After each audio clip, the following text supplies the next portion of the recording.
Hello everybody, welcome back to episode 2 of the Alfrede22racing podcast. So first thing I'd like to do is thank everybody for their support in episode 1.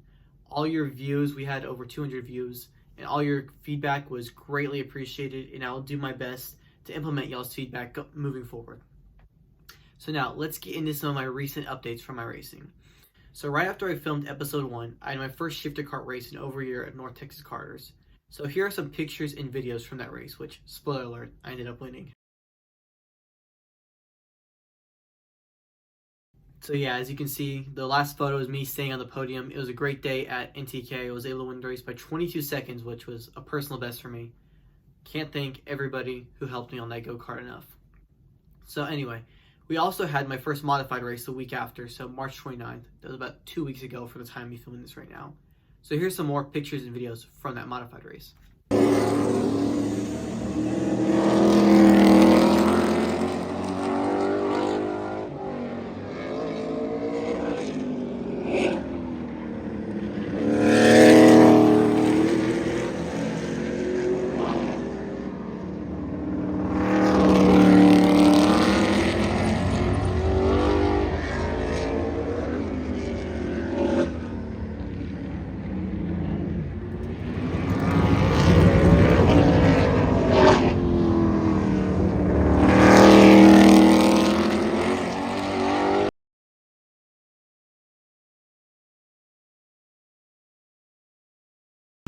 Well, we just finished my first modified race, and I'm just going to flat out say I got my butt kicked, but that is okay, because considering I have maybe 150 laps in the car compared to all these other guys who've been doing it for years on end.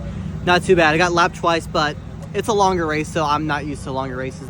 And I learned a lot about the car, how it handles getting into the corner, and it was overall a very positive day, so happy to get this experience in, ready for the next race in about a month's time.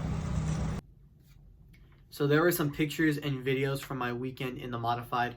It was a great learning experience. So for those of you who don't know, the modified has about 500 to 600 horsepower in it. It has a crate engine, so everybody kind of has to run the same thing. So it was my first race in a big car, a big stock car. So it was nerve-wracking at first, I'll admit, just because I've never done anything like that. And like all the stuff I've raced have been go-karts and legend cars, which aren't very big. But the modified was definitely a great learning experience. My next race will be, at the time of recording this, next weekend, April 18th, I believe, is that Saturday. So that will be my second race in the modified. I feel a lot better going in. I know what we need to do to make some adjustments to the race car to make it better so I can drive. And I've also been working on iRacing, getting ready for this next race. So that will be next weekend. Another thing that happened since episode 1 was I turned 18. So yeah, I turned 18 years old. It was a good birthday party. We had a little party at the go-kart track. Here are some pictures from that.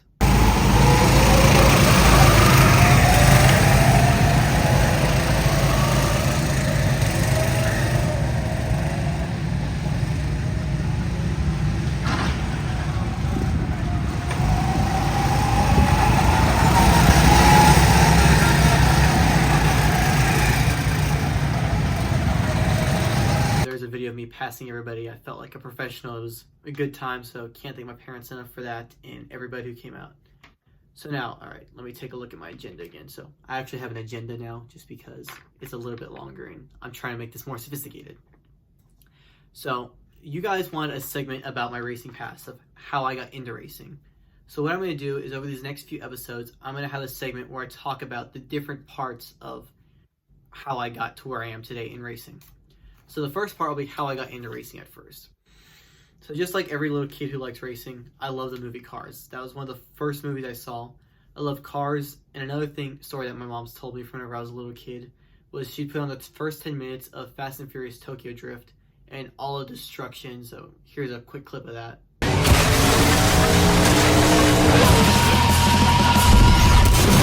So apparently I would get relaxed watching all that pandemonium and destruction. So I would always watch the start of Tokyo Drift and Cars growing up. And then my dad, he had always told me he was in a NASCAR back whenever he was a little kid, but I mean, I was 6 years old, I didn't know what NASCAR was. So then, I remember the date, it was February 18th, 2015. It was a Thursday night, my dad turned on the Daytona Duels. So what the Daytona Duels are the qualifying races that set the lineup for the Daytona 500. So he hadn't watched NASCAR, it'd probably been 10 years at this point. And then I saw this, I was just amazed. So my eyes went like this, is what my mom told me. I walked back to the couch and I turned it on. And this is the exact moment whenever I fell in love with NASCAR right here. Gleaming, whose broad stripes and bright stars. So that clip of the red and yellow 22 car is the moment I fell in love with NASCAR. So there's actually a Shell station right down the street from my house, and for whatever reason I thought it was cool that there was a Shell car. So I didn't really think much about the race after that on Thursday, and then Sunday comes. I had just gotten out of the shower. We were going to go to some event. I don't remember what it was. And then my dad runs in and says, he's about to win. I'm like, who's about to win? He said, the guy in the 22, who was Joey Logano. So we go on, turn on the TV, and then he wins the race, ends under caution. And I actually have the race winning diecast right here. So this was the car that won that Daytona 500, and is the reason that I am hooked on NASCAR now. So from that moment on, I was hooked. And then we didn't get to go to the first race at Texas that year in 2015, but we went to the Texas fall race. And I just fell in love with NASCAR even more because I watched it the entire year in 2015. And that ended up being one of the best years Joey Logano's had in his career. He won 6 races, including sweeping around in the chase, which was a big deal. I was for sure he was going to win the championship. And then, well, he got taken out by Matt Kenseth at Martin. So that was, I don't like to think about that day very much. I'm one of the few NASCAR fans that does not see that as a fond memory. Joey unfortunately did not win the championship that year, but he has since won 3 championships, which I guess has helped heal the pain from that. But anyway, here are a few pictures of me just growing up, going to NASCAR races, and playing with my cars, and being a NASCAR fan the first few years that I was a fan of NASCAR.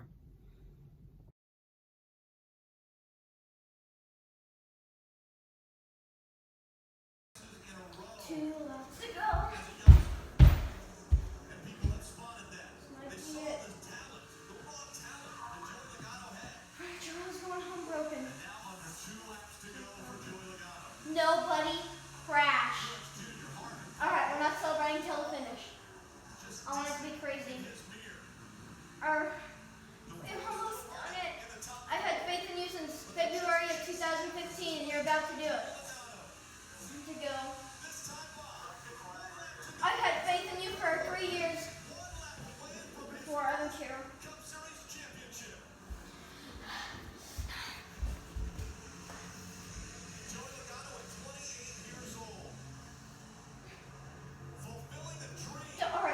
Don't drop me. I start crying. Me too.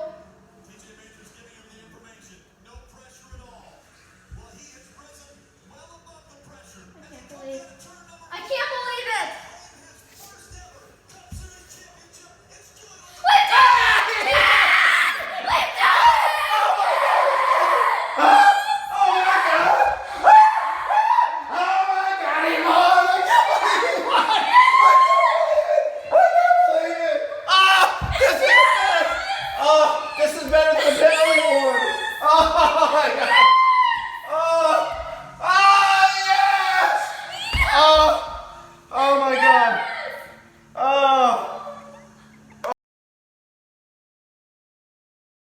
So yeah, there were a few clips of me whenever I was younger just being a NASCAR fan. I think my favorite one was the clip of whenever Joey Logano won the championship. My dad picked me up and just threw me up in the air. That's back when I was a whole lot smaller than I am now. But yeah, I was always a fan of NASCAR, and I knew I wanted to race. So then that brings us into 2020. I started doing some rental league stuff at K1 Speed. Here are a few pictures from that.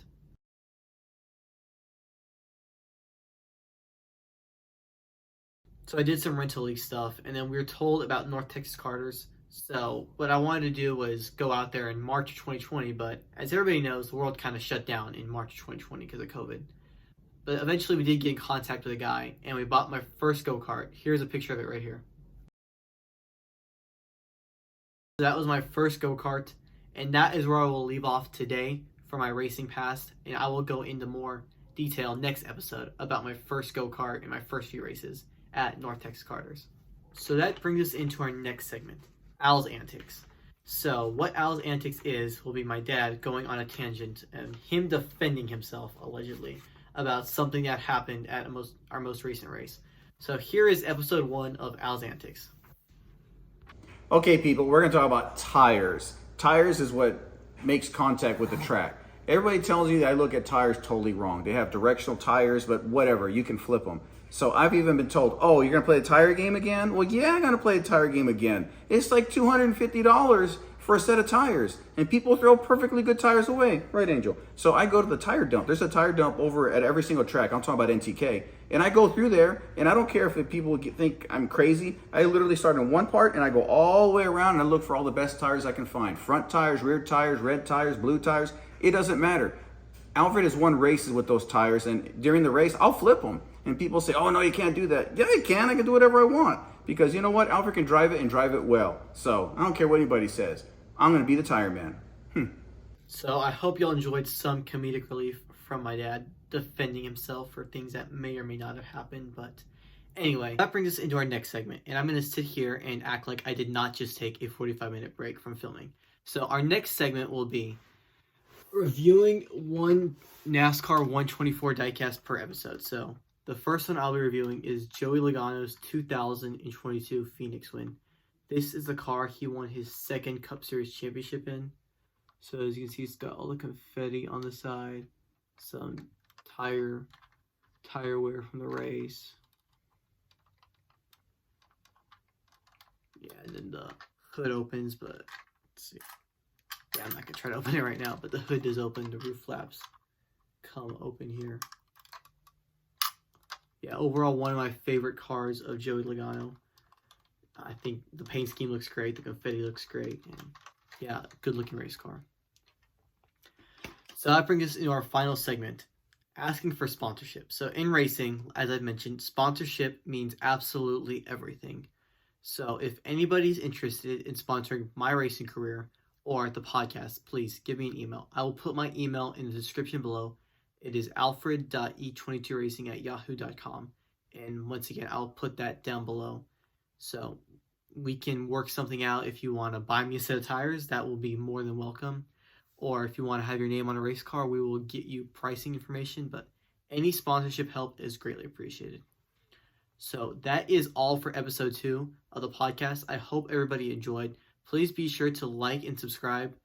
And for more great content, our next podcast episode will be coming out around May 5th.